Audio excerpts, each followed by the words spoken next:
Hi all, thank you for the opportunity to let me present this work at the Peer Review Congress. My name is Charvi Rastogi and I'm a fourth year PhD student at Carnegie Mellon University. Today I'm going to be presenting some joint work with Ivan Stelmach, Ryan Liu, Federico Eshenique, Shuchi Chawla, and Nihar Shah. In this work, we are focusing on testing for the presence of citation bias, where we say that citation bias manifests in reviewers by making them more lenient or favorable towards papers in which they find that they're cited as compared to if they were not cited in that paper. So to just give you some background, we conducted studies in two computer science conferences, ICML 2020 and EC 2021. These are the same conferences that my advisor introduced yesterday, Nihar Shah. So we conducted let me just quickly brief you on the two conferences and how they differ or are similar to journals. So they review full papers and not just abstracts. They are typically a terminal venue for publications. They are reputed at par or higher than journals. In fact, these two have like a competitive 20% acceptance rate, and they're basically a synchronized journal review process. But so why are we focusing on citations? Being active parts of academia, we know that citations are an important measure in our career trajectories. Specifically, a lot of decisions such as faculty hiring, tenure decisions, promotion decisions rely on citations, and it's a measure that's publicly available through popular websites such as Google Scholar or CiteSeer. But citations sometimes get misused. As an example, take this quote from a scientist from 1998, Aaron Kostoff. They said that we all know of cases where including citations to journal editors or potential reviewers will help a paper's chances of being accepted for publication in a specific journal. More than just anecdotal evidence, a survey by Fong and Wilhite in 2017 found that over 40% of the authors who participated in the survey would preemptively pad their papers with citations in certain cases. Now, this is quite worrisome, and it got us thinking about the role of citations in peer review, especially how they affect the reviewer's evaluation of the paper. So I'm going to break down our research question. So let's consider these two scenarios, the upper scenario and the lower scenario. In the first scenario, the reviewer John Doe is reviewing submission number 42, and they are cited in the submission. In the second scenario, the lower one, they're again reviewing submission number 42, the same reviewer, but this time they're not cited in the paper. Now, an important assumption we are making here is that these are two equally good versions of the paper. That is, citing the reviewer John Doe did not objectively improve the paper. And now, if in the first scenario, the reviewer accepts the paper, and in the second scenario, the reviewer rejects the paper, we say that this is the manifestation of citation bias, and we want to test for it. Prior works have looked at the presence of citation bias, but the approach has been to compare mean scores of cited reviewers and uncited reviewers, and the difference in mean scores indicates citation bias. But these are all observational studies. It's almost impossible to construct the two scenarios I mentioned earlier in a peer review process. So even ours is an observational study. So we have to be careful and remember that there are several confounding factors in these settings which can lead the analysis to false conclusions. So in this work, we set out to enumerate all the confounding factors that we could find in the setting and then account for them in our analysis. So the first confounding factors we look at is paper quality. As paper quality increases, the probability of being cited of a reviewer increases because let's say the paper is more relevant now for the conference and hence it is more likely to have a reviewer be cited in it. And also as paper quality increases, the score of the paper increases. In this situation, just comparing the mean scores of cited and uncited reviewers will lead us to falsely conclude the presence of citation bias when there isn't any. Some other confounding factors are genuinely missing citations, reviewer expertise, reviewer seniority, and reviewer preference. You can look at the full version of the paper to see how these factors confound the analysis. Now, how do we deal with these confounding factors? For paper quality, it is a challenging confounding factor to account for since paper quality is not observed. And so our analysis operates with looking at the difference in reviewer scores for the same paper where one is cited and one is uncited. Genuinely missing citations are another challenging confounding factor, because here we want to make sure that we do not include papers and reviewers in our analysis where the reviewer found a genuinely missing citation and the presence of the citation would have improved the quality of the paper. And so the other confounding factors are reviewer expertise, reviewer seniority, reviewer preference, and we account for these by finding variables that capture these confounders in the review data. Our main analysis is a linear modeling analysis where we model the score given by the cited reviewer and the difference of it with the score given by the uncited reviewer as the coefficient alpha star. And in addition, to account for the confounding factors remaining, we also take the linear function of the difference in expertise, seniority, and preference. To test for the significance of citation bias, we'll test for the significance of the coefficient alpha star. If alpha star is 0, citation bias is absent. If alpha star is not 0, citation bias is present. Now, with all that build up, let's finally look at the results.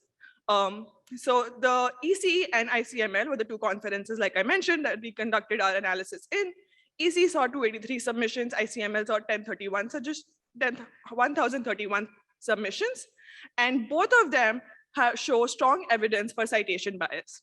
That is, the average score given by a reviewer who was cited was more than that of a score given by an uncited reviewer by 0.23 points on a 5-point scale in EC and 0.16 points on a 6-point scale in ICML.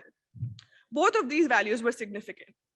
In fact, to understand the importance of this increase, we see that a 1-point increase by a single reviewer can move the position of a paper by 11% in this pool of submissions, which is a great increase and can make the difference between an accept and a reject.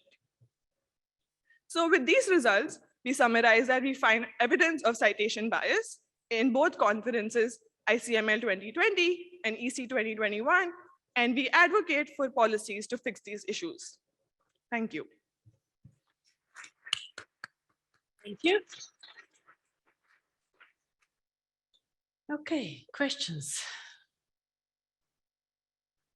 Any questions? Okay, one is coming. Hi, Kristen Inman, and Environmental Health Perspectives. I'm curious in computer science, because I'm not familiar with the field, how the peer review process works. So I'm in environmental health sciences, and reviewers make a recommendation to an editor. And in fact, at our journal, there's several layers of editors. And so the reviewer score alone does not necessarily determine independently whether a paper is accepted or rejected. So I guess I have a question and a comment. My question is, does it work that way in computer science, or do reviewers alone kind of drive that decision? And my comment is, I think this shows why it's so important that editors are making independent decisions based on recommendations, and why it's important that reviewers are articulating their recommendations and supporting them with information and with comments, and not just, vague recommendations. Mm-hmm. Thank you for that question. So to answer the first part of your question, where how much does a single review affect a paper's decision? There are a couple factors here. It is true that multiple reviews in the CS conference workflow, multiple reviewers give their individual reviews. And then there is the equivalent of an editor who we call a meta reviewer, who looks at these reviews and then decides what the final decision of the paper should be. That being said, there is a lot of evidence to see that people often, the final decision of the paper is often very close to the mean of the reviewer's decisions that were provided, the reviewer scores that was provided. So an individual reviewer score can affect the decision a lot because of this behavior or tendency. The other thing is, yes, like you mentioned, how much can the reviewer and the meta reviewer decision be independent? Here, if the reviewer were to mention why they thought a citation was missing and why they gave a lower score or higher score, that would help the reviewer, the meta reviewer, decide whether they should accept the paper or not. And also they can see that the reviewer has been cited in the paper, and they can use that as a decision, as a deciding factor for taking into account the reviewer's decision. Okay. Yeah. Thanks Question for over- that really interesting presentation. Could you say a little bit more about how your design addresses the possibility that a reviewer being cited is a predictor of their likely content expertise versus when they're not cited, so they may be able to more appreciate the qualities of the research rather than just be happy that they were cited? Right, so you're saying how are we accounting for the confounding factor that a reviewer's expertise also defines whether they're cited, and also defines their evaluation of the paper. Right. So to do this, we consider the expertise data given by the reviewer themselves in the review, and whether they're senior or not, or junior or not. And we include that in a linear model as different factors of which could potentially affect the fact that the cited reviewer was more favorable to the paper because they had more expertise, not because they were just cited. Right. Thanks. Okay, thanks. We have some virtual questions. I thank you. Bahir Memani from Elsevier notes that a lot of times editors find reviewers just to look at the reference list, and the authors of the cited papers was wondering if you know how editors choose reviewers and how you control for that dynamic. Could you please repeat that? Sure. The question is, editors often find reviewers by looking at the citation lists and choosing reviewers from the authors of the work that the authors cite. So did you account for that? So in these two conferences, that's not the main way of finding reviewers for a paper. There are different methods in computer science, like looking at similarity, looking at the reviewer's preference for the paper because they bid on the paper when they're going to review it, etc. So that is the main way of finding reviewers for a paper. But you are right that citation is a good indicator of whether a person is a good reviewer for a paper. And so if you happen to get more papers where people are cited, that's just good because we get more data points in our analysis. Okay, Thank you. thanks. Question over there. Thank you very much, Shari, for your very interesting presentation.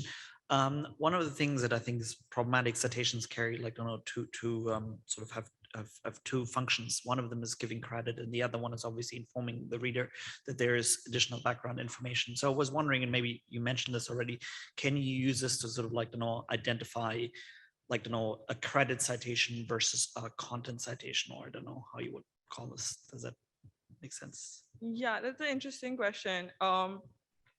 That's something to think about for maybe future work. But it's also, I guess, now you want to understand if that extra information is giving you enough information to act upon, and hence the work involved in getting that extra information, whether it's useful for the next steps.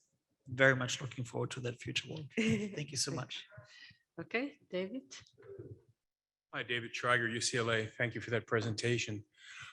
In your analysis, do you cluster on paper so that you look at the reviewers Within the paper, within the paper yes. and So- then adjusting for all the things that you mentioned? Yes. Because it's interesting, two peer review congresses ago, Eric Von Elm and I presented something similar where we looked at all the submissions to Annals of Emergency Medicine in 2012, I think.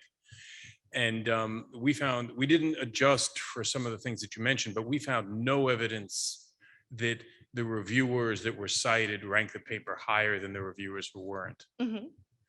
And I don't recall, I mean, informally, we didn't see any suggestion that that was a function that had we stratified on some of the other factors, we would have seen something there. So this may be field specific. That is interesting. It would also be interesting if that data is still available for us to run the same analysis really quickly. Yeah, absolutely. And see if the accounting for the confounders changes the decision, or if it even changes just the magnitude of the effect as opposed to direction. But yeah, that would be an interesting thing, and I can reach I'd be out to you happy to later. share it with you. Yeah. Okay, Thank you. and since we have time, I have a question. What about when you add a third reviewer? How does the model work then? What about? You have another reviewer because you don't have only 2 reviewers, you may have 3 reviewers. So would it kind of remove this effect of one person that is more positive when it is cited?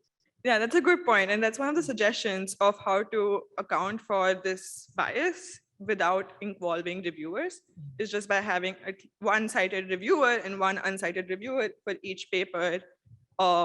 If you have 2 reviewers, or if you have 4, 2 of each, but if you have 3, I don't know how it goes. But the idea is that balancing out the relationship of citation in the pool of reviewers will help maybe reduce the effect of citation bias. Okay, thanks.